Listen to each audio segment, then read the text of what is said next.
All right. Thanks everybody for joining us today. We're going to be speaking about Cheryl's climate leadership, and we have a lot of community members who have worked with Cheryl on climate action here, and so we're just going to speak about what we've seen Cheryl do, what we know is in the future, and some exciting things that we want to do, and then at the very end we'll have some ways that you can get involved and help Cheryl get reelected. So I'm going to start the share out with Jack Fleck. Jack, do you mind getting started? Sure. Okay, so I work with 350 Bay Area Action, and we first met Cheryl when she started proposing that there be a climate emergency declaration in Berkeley in June of 2018. And we were very excited about that, to have an elected official who was actually willing to jump out there and take leadership. And I guess in general, what I see is three types of elected officials. There's the climate deniers, like we see in Washington in the White House, which are obviously worthless as far as doing anything about climate. But then there's another group that pay lip service. And they say, oh yeah, we're on your side. But when it comes down to actually doing something, they're kind of like, well, I'm kind of busy on all these other things. And that's what's great about Cheryl, because once she declared the climate emergency, she really followed up with, as an activist, as a dedicated person who gets out and really works on it. So the Climate Emergency Mobilization Task Force, she takes the lead on that, and she brings us together to try to figure out, well, okay, now that all these cities have declared emergencies, what are we going to do about it? And that's where Cheryl really, works with us, and we roll up our sleeves and we talk about who are the good speakers we can get to come to the next summit meetings and all this kind of thing. But she's not a single issue person either. I will say, like on housing, she's always very, very active in that. She was very active in making sure that we defund the police and turn those monies to better community uses. So she's very rooted on all of the social and racial and environmental justice issues. And I'm just so impressed. And I guess the last thing I want to say is just, it's so much fun to work with her. She's a really receptive person. I mean, like, she has strong opinions, but she's willing to listen to us, all of us activists that are out there, and we have experiences that are different, and we all work together. And I just find her easy to work with. And I think she's the kind of person, I wrote a little essay called, This is What Leadership Looks Like. And that's Cheryl Davila. She's really doing a great job. So that's why 350 Bay Area Action has endorsed Cheryl, and we urge you to get out there and vote for her. Great. Thank you so much, Jack. I really appreciate it. Let's move next to Nalong. Nalong, do you want to speak? Yes. So hello, everyone. My name is Nalong Gaur. I'm a 4 years old Berkeley resident, and I'm very actively involved in the city of Berkeley and try my level best to attend regularly city council meetings, especially when there's a environmental legislation or homelessness related legislation is on the agenda item. And I have seen how Cheryl has actually led addressing the climate crisis in the city of Berkeley. I would say that I'm a firm believer that climate change is real, and I believe that it impacts each and every one of our lives. And just a few days ago, I had my sister and my nephews actually evacuated in Southern California because of the wildfires. And so I totally understand the importance of addressing the climate change. And I believe that we need leaders like Cheryl Davila in the council who can truly address the climate crisis. She definitely has helped city of Berkeley to declare climate emergency, as Jack has earlier said. But now she is also encouraging other cities to do the very same and step up in addressing the climate change, which is commendable. That she's not just addressing the climate crisis in the city of Berkeley, but she's extending her efforts in addressing the environmental crisis. Also, I would say that none of the District 2 candidates, or I should say Cheryl Davila's challengers, have actually spoken about greenhouse gas emissions in the city of Berkeley. I doubt even that any of the challengers even know about the consumption-based greenhouse gas emissions in the city of Berkeley. But on the other hand, Cheryl Davila had just recently Dr. Chris Jones from Cool Climate Network in City of Berkeley come and speak during the Climate Emergency Task Force Summit a few days ago. And not only that, but Cheryl has also introduced an item called Vision 2025 for sustainable food policies in the city of Berkeley in order to address the consumption-based greenhouse gas emissions in the city. So because of all these reasons, I truly believe that we need Cheryl Davila's leadership and her ongoing efforts in order to overcome the climate crisis that we are facing, not just as a city, not just as a nation, but as a world. And we need her leadership for our safe and just future. So thank you so much. And please, if you haven't voted yet, please consider voting Cheryl Davila for District 2. Thank you. Thank you so much, Nalong. That's awesome. We appreciate you. So next on my list is Thomas. Thomas, would you like to speak? Sure, I'd be happy to. For those who don't know, I'm Berkeley City Commissioner on the Housing Advisory Commission, although I'll soon be leaving for reasons having nothing to do with the election. What really blows me away about Cheryl's work on climate in Berkeley. She's the only city council member I have seen who actually acknowledges, shows understanding of the rapid rate at which emissions must fall. Okay, she has put forth items attempting to impose a really hard target for 2030. The rest of the council sort of beat that down. She has an item that has been suppressed in committee for almost a year now to try and accelerate the end of the sale of petrol in Berkeley, which is a really important thing that needs to happen very quickly. She truly understands the urgency, and she doesn't greenwash. She doesn't say, oh, I believe in climate science, and use that to justify some policy that will actually raise emissions. She's really doing the work. She's really listening to scientists and telling the truth and trying to act accordingly. And in the words of Greta Thunberg, that's what we need more of our politicians to do, not fewer. Thank you. That was great. So, okay, let's get Sarah. Are you good to go? Sure, I'm good to go. Feeling there's not as much to say as perhaps if I had gone first. But this is Sarah Diefendorf. I am the director of EFC West, that's Environmental Finance Center West at Earth Island Institute, located in downtown Berkeley. And I guess what I really want to say about Cheryl is that it kind of blew me away when I first joined the Climate Emergency Mobilization Task Force, is that she was there. And she's always there. She's always sitting at the head. She's always overseeing the meetings. And I mean, I've lived in enough places where if you want to go talk to a city council member, get in line and maybe hope to talk to a staffer, you never actually talk to the council member. And it was just so amazing that she was there and she was reaching out. She wanted to meet everybody. And, you know, this is no bull. It's like, if you want to get to know Cheryl, come join us. She'll be at that meeting, and those meetings are open to everybody. And so join us with the Emergency Mobilization Task Force. You will meet her, you will get to know her, and you will see how well she has led us, because this went from 0 to 150 in 2 years. You know, it was nothing practically in 2018 when it first started. And then now we're doing workshops, we're doing climate concerts. We just wrapped up a whole summer of webinars and had, I think, well over 800, maybe 1,000 unique registrants, and tons of nonprofits, other council members from other cities. We had multiple cities represented. We had regional agencies represented. We had members of the state assembly there.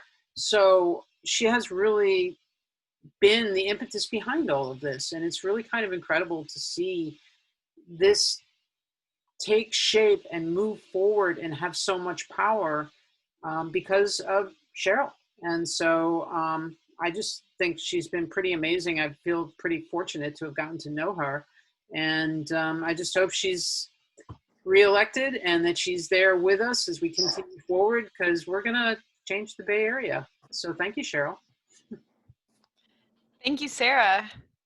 I'm gonna actually jump in before I have Armando wrap it up. And say that, you know, I got involved with the Climate Emergency Mobilization Task Force, and I have just been so stricken with Cheryl's ability to listen to other people, hear what they have to say, really reflect on it, and then act. And that is a really impressive and unusual, but what we need from attribute of a politician or a elected official, and but it's what we need, right? And so that's just something that naturally comes to Cheryl, is she listens to people and she does. And that has been my experience the entire time on the Climate Emergency Mobilization Task Force. It is imperative that we keep Cheryl in office so that she can continue doing that and connecting the Bay Area leaders to each other and to the legislation that's getting passed. She has a vision, and that vision includes the whole Bay Area working together to fight climate change. Why wouldn't you want someone like that in office? So that's my my experience, and she's the real deal. So I'm going to let Armando Davila wrap it up, because I think he knows best of anyone why Cheryl should stay with us in office. What's up? This is Armando, also on the Climate Emergency Mobilization Task Force team, and I'm son of Councilmember Davila. And yeah, she is well represented by all the speakers here. And as someone who is like deeply anxious and afraid of the future that beholds us on the face of climate inaction and the levels of impact that we're already experiencing, I find it shocking that the entire Berkeley leadership hasn't rallied around her and her vision when the rest of the Bay Area has. And unfortunately, Cheryl Davila plays a role in the city council where she proposes what's actually needed. And the brunt of that is rejected for what's somewhat feasible by the rest of the city council. She proposed that Berkeley be climate neutral by 2030, which they outright rejected.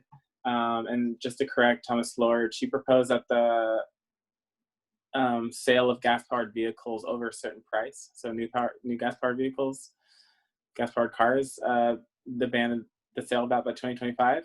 So not all gasoline. But nonetheless, we do have to completely phase out the use of fossil fuels. And nowhere except for her in Berkeley is anyone proposing breaking from business as usual and entering into a full transition effort. And she's proposing that for the entire Bay Area, and she has her pulse on the international movement, specifically the climate emergency movement, which is a niche in the larger climate movement. So yeah, you would be a fool not to vote for her, and we hope you do. Great, thank you so much. And we actually have another attendee. So Amos, would you mind speaking for us about Cheryl's climate leadership? Yeah, I mean, I was really taken aback and pleased with how quickly a group of 56 people in Richmond came to a point, came to principles, decided on a vision, and collectively moved to action. Cheryl was there from day one in that February of 2019, and she's led this task force with such aplomb, and really to her credit. I'm proud to serve as her vice chair of the Climate Emergency Mobilization Task Force, and look forward to moving this forward as we continue to tackle this climate crisis. She's got a race on her hands, and the people of Berkeley and her district and all of Berkeley, as well as in this region, with her leadership and work on climate, really stand to benefit, to re-elect her and to have her see us forward on this climate crisis, in tackling this climate crisis. So again, my name is Amos White. Thank you. Thank you, Amos. And Amos is also running for city council right now, city council for Alameda. So Correct. thank you so much for your leadership in the Climate Emergency Mobilization Task Force as vice chair. We really appreciate you, and we need more climate-centric, council people in the Bay. So good luck on your race. That we do. Thank you very much.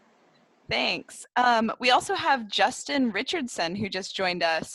Justin, would you like to speak on Cheryl's leadership on climate?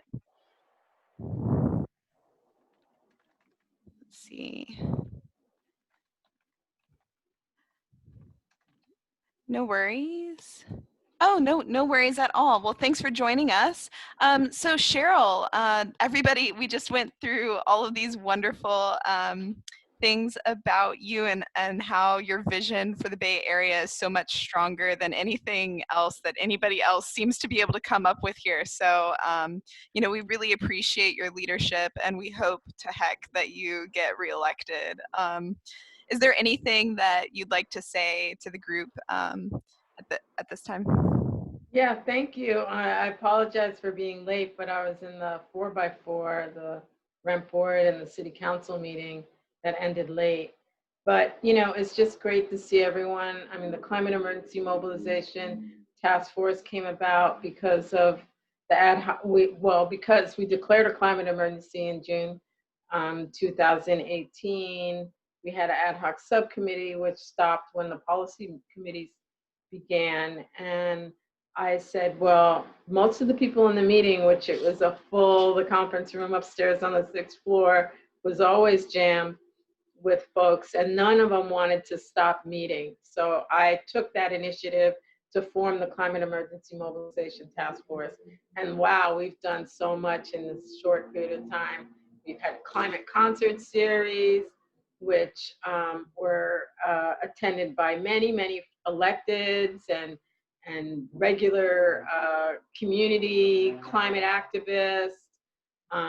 We had multi-generational performers, some from the youth, the violence against youth, Voices Against Violence program, youth, which is a youth after-school program for violence prevention, which I helped get started.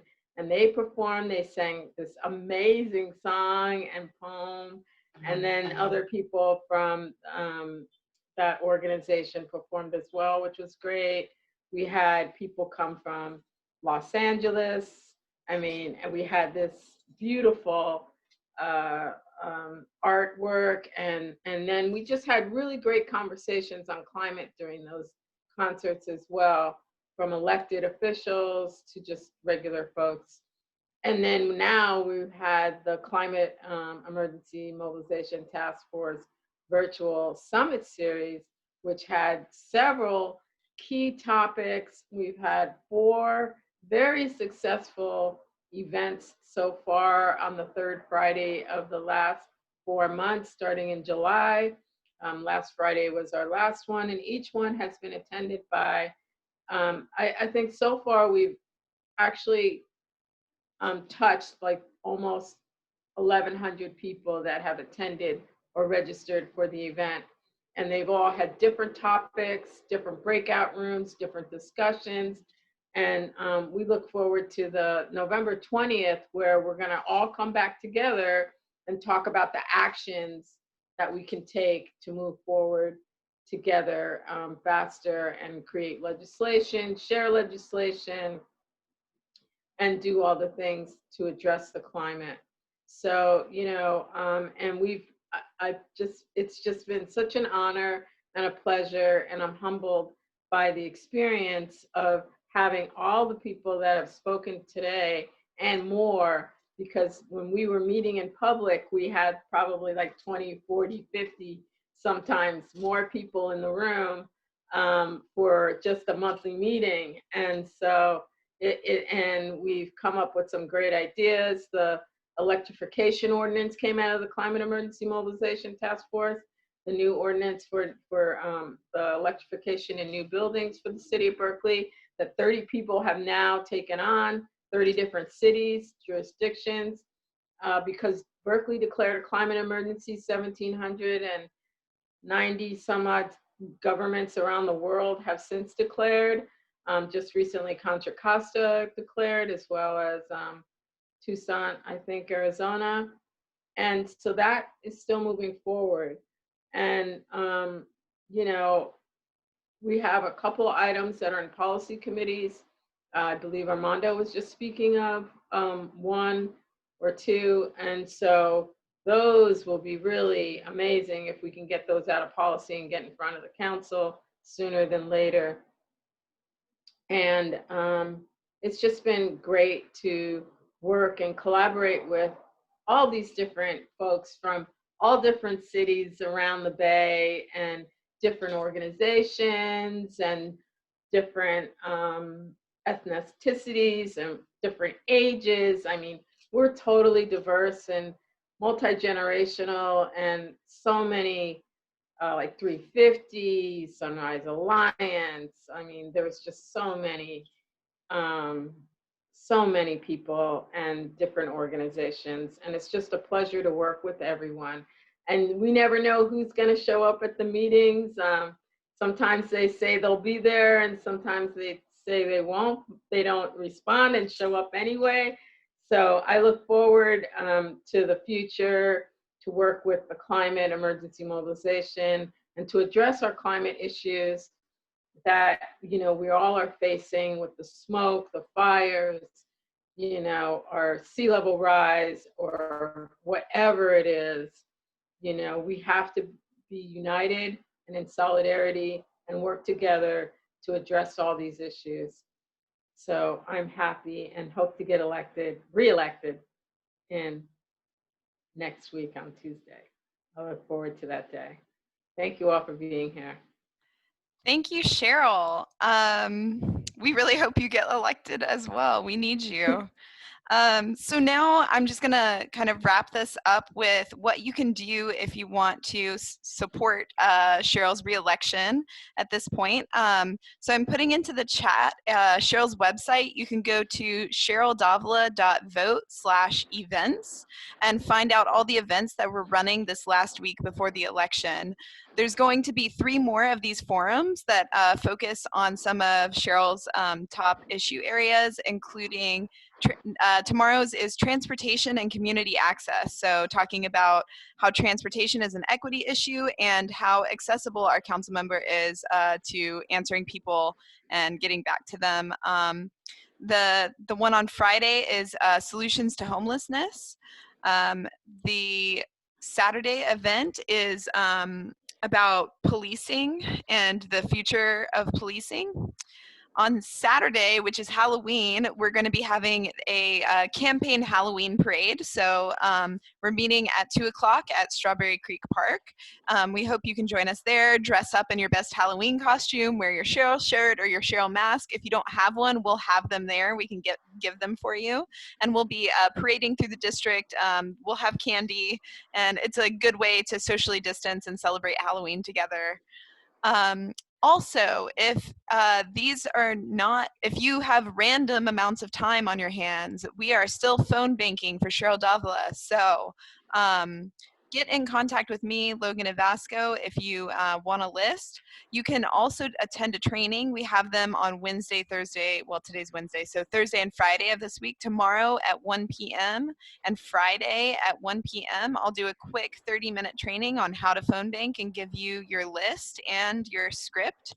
And you can do that whenever you have time to do it. And then on Sunday, we are going to have a big text and phone banking blitz, a last-ditch effort, get people to the polls scenario. So that will be on Sunday from 9:30 a.m. to noon. And again, you can find all of these events on cheryldavila.vote/events. I want to thank you all for coming and for sharing this video and for watching, for those of you on social media, and let's get Cheryl reelected. Thank you. Thank Thanks. you, everyone.